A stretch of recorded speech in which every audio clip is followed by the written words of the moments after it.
Live from Fargo and serving you on TV, online, and on the go. This is Valley News Live at 6. I just want her to come home. I'm worried about her. Parents of a 16-year-old girl say they're concerned for her safety because she's been missing for over a month. As Valley News Team's Maddie Jelseth found out, it's not the first time the Grand Forks teen has run away, and parents are asking for your help in finding her. The parents of 16-year-old Breeza Bovett say she's a typical teenage girl, but on February 1st, their whole world turned upside down. She stayed home sick that day and told me she was sick, so I went to work, and then I came home at lunch and she was gone. Jason Hart says this isn't the first time that she's ran away, but it's been the longest, being a month and a few days since she left home. She didn't take anything that she normally would, her coat, any extra clothes, making this runaway even scarier for her family. But Breeza has been on social media, pinning her whereabouts in Jamestown and Fargo. Her parents think she might even be in Minot. She's lived in all of these places, at least once, so she does know people in these areas. But they don't know where she is specifically because she blocked her family. She's cut out everybody that she's close with, so I'm thinking she's intending to stay away. Breeza Bovett's family say they just want her to come home. I'm worried about her. But the Grand Forks Police Department say they don't believe she's in any real danger. She's obviously getting help from people that she's staying with, so I would imagine the fact that she left without a coat and some of those other items have been handled by whoever it is that's harboring her or helping her. Lieutenant Johnson says Bovett is considered an absentee juvenile because she's a runaway who's under 18 years old. But Lieutenant Johnson says an absentee juvenile and a missing person are handled very similarly. So absentee juveniles and missing persons are put into NCIC database, which means that if her name is run anywhere in the U.S., it would trigger that database and she would be flagged as an absentee. If you've seen Breeza Bovett around, the Grand Forks Police Department recommends you to call local law enforcement. In Grand Forks, Maddie Jelseth, Valley News Live. Grand Forks police say that absentee juveniles aren't uncommon and they get weekly reports of missing people. But the lieutenant says it's uncommon for juveniles to be gone for more than a month. We want to give you another look at the missing teen. Her parents say that she has dark hair, is believed to be with an individual from Belcourt. The Fargo Police Department wants you to know about a high-risk sex offender living in the area. 28-year-old John Leroy Bussert is now living at 2125 9th Avenue South in Fargo. He is 5'10", 225 pounds, with green eyes and brown hair. Bussert was convicted in October 2013 of luring a minor by computer. His victim was a 13-year-old female who he requested nude photos of and asked her to engage in sexual acts through Facebook. A man police say was the intruder of 2 homes in a South Fargo neighborhood this morning is sitting in jail tonight. Someone living in the 1400 block 11th Avenue South called police after finding 33-year-old Paul Justin Kalla hiding in her basement around 8 this morning. Kalla fled on foot and barricaded himself in a nearby home. He was later arrested. We talked with the homeowner of the first house who questions whether she'll feel safe in her own home ever again.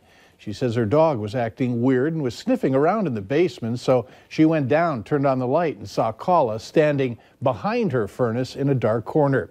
Kalla was arrested on 2 counts of burglary and an active warrant for a probation violation.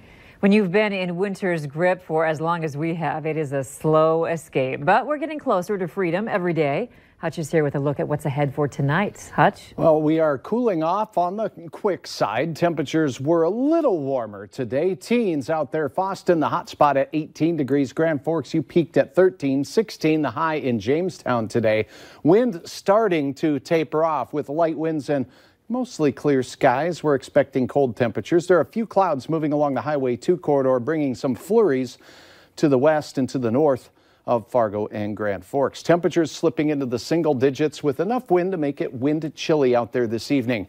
Our gradual warming trend continues, and I'll have details on what you can expect from a winter storm making its way into our neck of the woods for the weekend ahead here in a few minutes. Thanks, Hutch. One man is in jail tonight, another taken to the hospital after a stabbing in Moorhead late last night. Police arrested 27-year-old Nicholas Herner after they say someone was stabbed several times in the 1000 block of 22nd Avenue South. Herner is being held on second-degree assault charges. The condition of the victim is still unknown. A Fargo man who was charged with murder in the death of a 6-month-old boy has pleaded not guilty. Court records say 24-year-old Cody Faltersack has also waived his preliminary hearing. Faltersack was originally charged with manslaughter, but that was later upgraded to a murder charge. Investigators say Faltersack admitted to bouncing the child harder than he should and at one point dropped the boy on his head in Stanley, North Dakota last November. Faltersack also said he withheld some information from paramedics about what happened because he was scared. North Dakota lawmakers are taking aim at how the state shares tax revenue from tobacco and alcohol sales on the reservations. The tax on alcohol across the state is 7%. Tribal members are asking that the state reach agreement so both of them would benefit from the tax on goods. A bill under consideration would give tribes a choice of enacting an ordinance to mirror the 7% state alcohol tax, but they will share the revenue. Chairman of the Mandan, Hidatsa, and Arikara tribes, Mark Fox, says he wants equality across all reservations on the percentage of money given back to the tribes. Medical marijuana patients just got access to products in North Dakota last week, and now lawmakers are looking to include more products and expand the conditions under which you can be prescribed marijuana. The Senate Human Services Committee heard emotional testimony today on House Bill 1519, which would qualify 13 more conditions for the state's medical marijuana program. North Dakota, like other states, has seen a significant increase in opioid activity in the past 10 years, and supporters say medical marijuana would be a non-lethal alternative. There wasn't any opposition testimony in the hearing today.